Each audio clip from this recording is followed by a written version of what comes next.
Please consider joining us at Contact in the Desert in June of 2018 at Indian Wells in California. This is another Hidden Inca Tours adventure.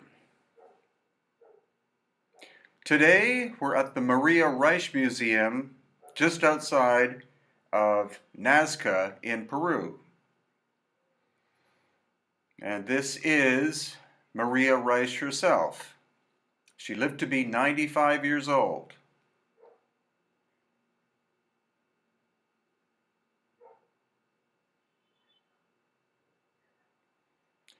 Inside the museum are old photographs, skulls, ceramics, bones, and other artifacts,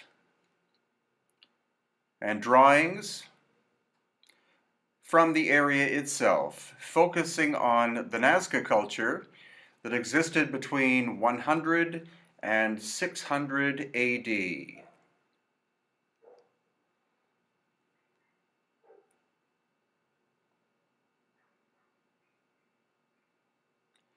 Maria Reich was born in Germany, but she moved to Peru, was a mathematician, and she became the most famous and intense examiner of the Nazca line and geoglyph system.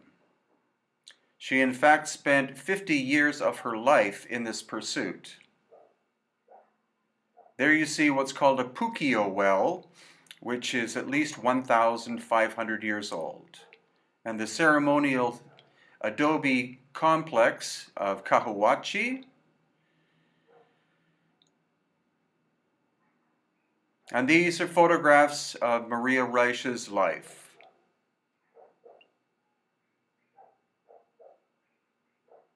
Including a trip to Machu Picchu.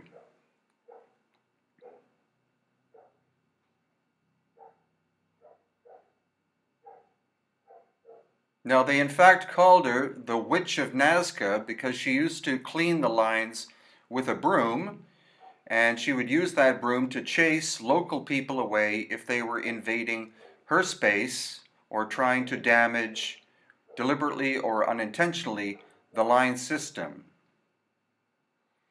Also in the museum are many photographs taken from the air of the Nazca geoglyphs and lines.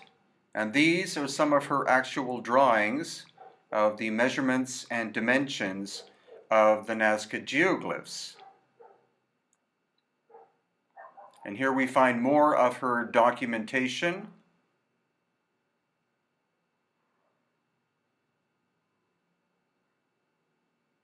And again, more early aerial photographs taken by Maria Reich and others,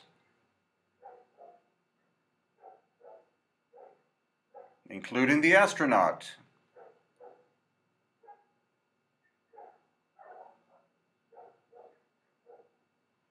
And the hummingbird.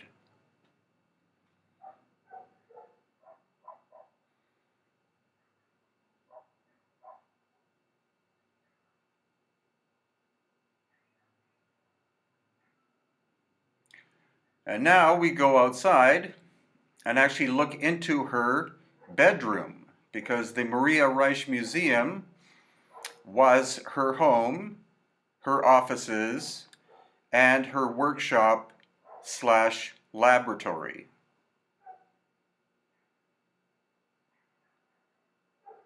So here you can see some of her personal effects, more of her drawings and measuring instruments, and Maria herself.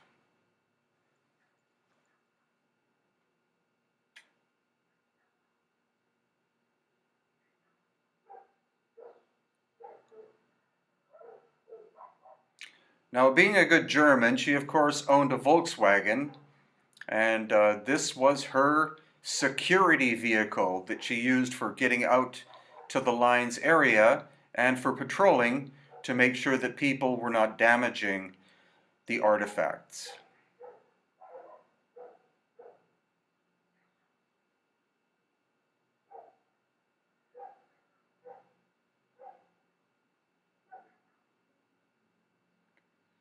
Also, at the Maria Reich Museum, as I did say, there were or are many ceramic artifacts, some original, some copies, and there is this intact mummy of a Nazca period priest or priestess.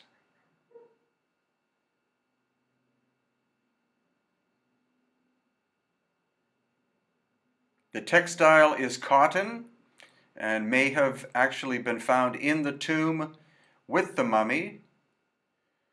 You can see that the hair is amazingly intact after about 1,500 years.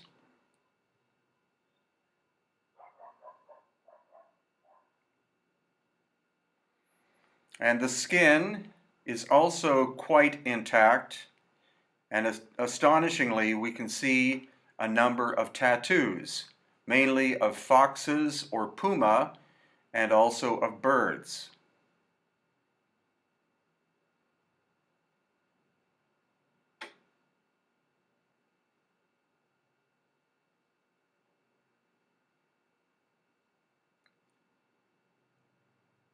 The hair is black, or maybe slightly tinged red. Black hair is indicative of the Nazca people, whereas red hair is indicative of the earlier Paracas culture.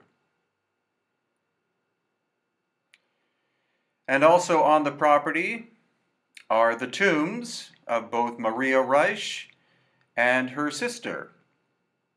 Again, Maria Reich lived to be 95, I believe, and her sister about 92.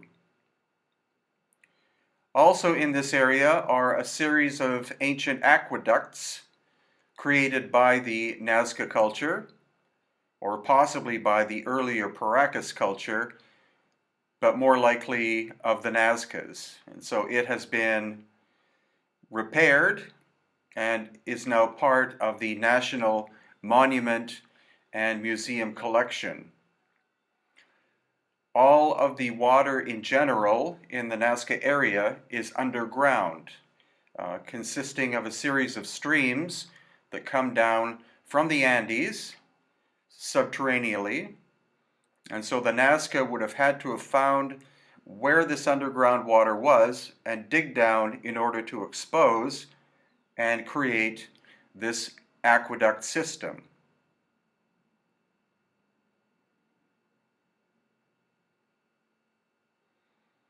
And it is quite extensive. There is the opened area that you just saw. But then as we walk along, you can see the rather lush vegetation. And this aqueduct, after more than 1,500 years, is still operating on a limited level, but is nothing compared to what it once was. Also in the area, we find the Palpa Geoglyphs, of which there are more than 1,000. And Palpa is between the town of Paracas and Nazca, right in between.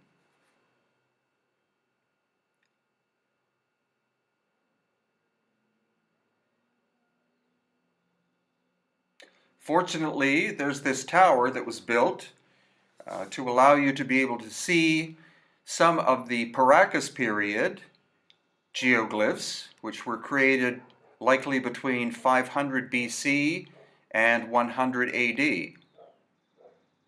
So now, for the cost of about 65 US cents, we can climb up on the different levels of this tower and see what we can observe.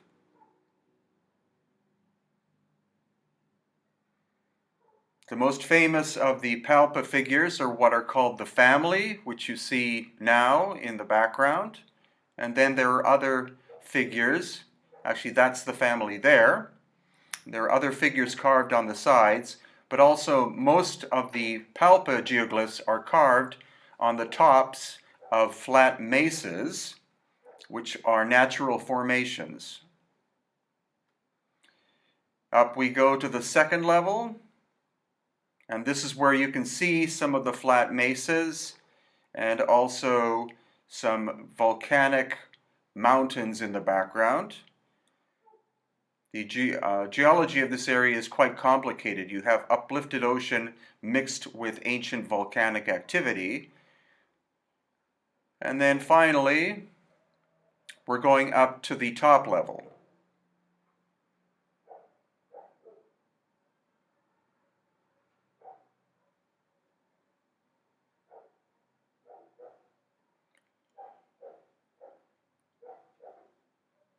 And so again, we're observing the Paracas period geoglyphs. There's the so-called family again.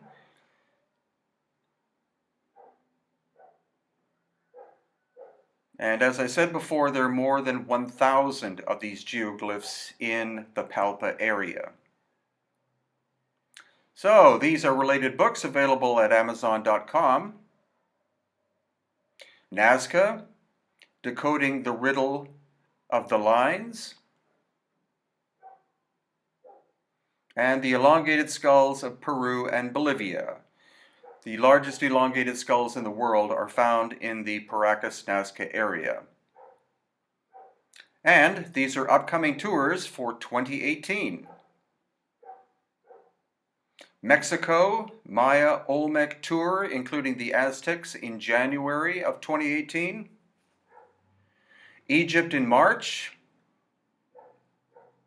focusing on lost ancient high technology. Contact in the Desert in early June at Indian Wells in California. The Inti Raymi Inca celebration of the sun in Cusco and beyond, including Pumapunku and Tiwanaku. Our annual Elongated Skulls tour of Peru. And Croatia and Bosnia, exploring the coast and the so-called Bosnian pyramids in October.